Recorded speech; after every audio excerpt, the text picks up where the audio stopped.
Everybody has been outmaneuvering President Obama and this administration on every issue relating to foreign policy, particularly in the Middle East. We're playing checkers against the people who invented chess, and they're beating us at every move. Alan Dershowitz on this program not so long ago, blasting the administration's strategy for dealing with Russia and Russian adventurism in the Middle East. Kind of interesting that the former Harvard law professor would say that this is chess versus checkers. As tension between our nation and Russia remains high, today the Russian military held a series of war games, launching several ballistic and cruise missiles across Russia.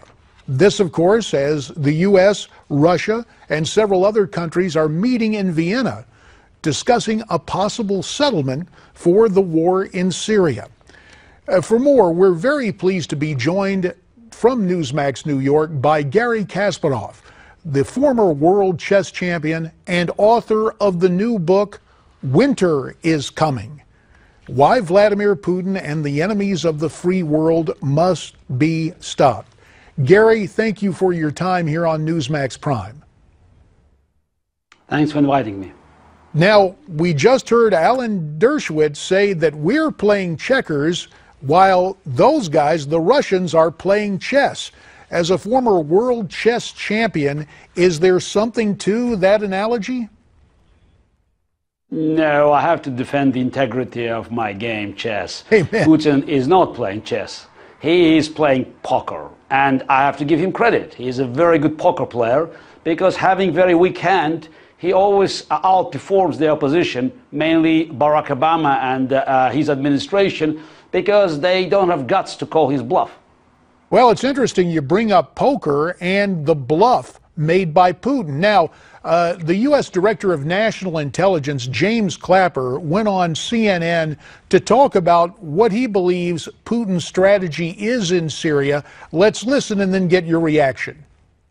We're expected to know that a decision has been made by a foreign head of state before he makes it. Putin's case in point. I think he's very impulsive, very opportunistic. Opportunistic, yes, Garry, but impulsive? Is that right? I don't know. I never met Putin. Probably as every dictator, he's somehow impulsive, but he knows that to stay in power, he must perform every day. He doesn't have elections, he doesn't have the parliament to negotiate with, he doesn't care about the press, public opinion, inside or outside of Russia. But he knows that one thing dictator cannot afford is to look weak. So that's why he has to come up always with victories, even virtual victories. And that's why probably we have more Russian TV crews in Syria than Russian troops, because every day they present news from Syria demonstrating how Putin the Great, Putin the Invincible, defying America, defying the West, and demonstrating Russian power once again. In your new book, you outline, and in fact, as you just mentioned, you say Putin is a dictator. Now he is an international threat.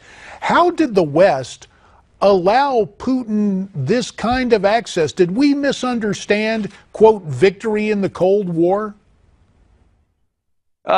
No, it was a victory, fair and square. In 1991, 1992, we had plenty of reasons to celebrate this victory. It was the end of communism, collapse of the Soviet Union, but as it always happened in history, after big victory, we needed a game plan, a strategy. I mean, what to do next. And naturally, the institutions like the United Nations, they had to be replaced by something modern, something that could reflect the reality of the new era.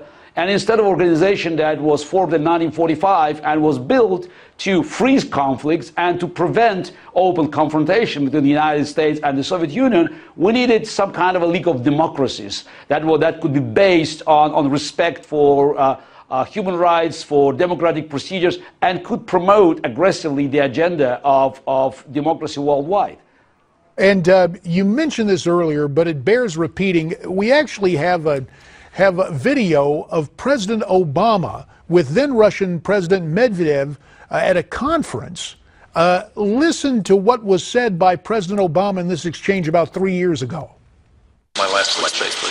Yeah. And after my election, I have more flexibility. Yeah, I understand. I transmit this information to Vladimir and understand.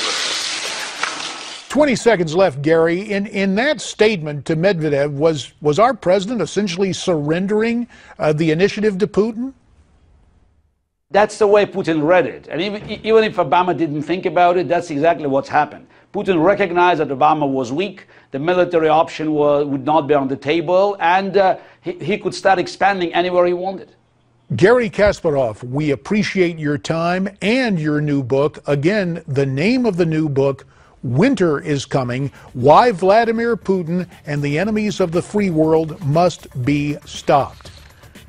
Still to come, the final excerpt of my exclusive interview with presidential candidate Jeb Bush.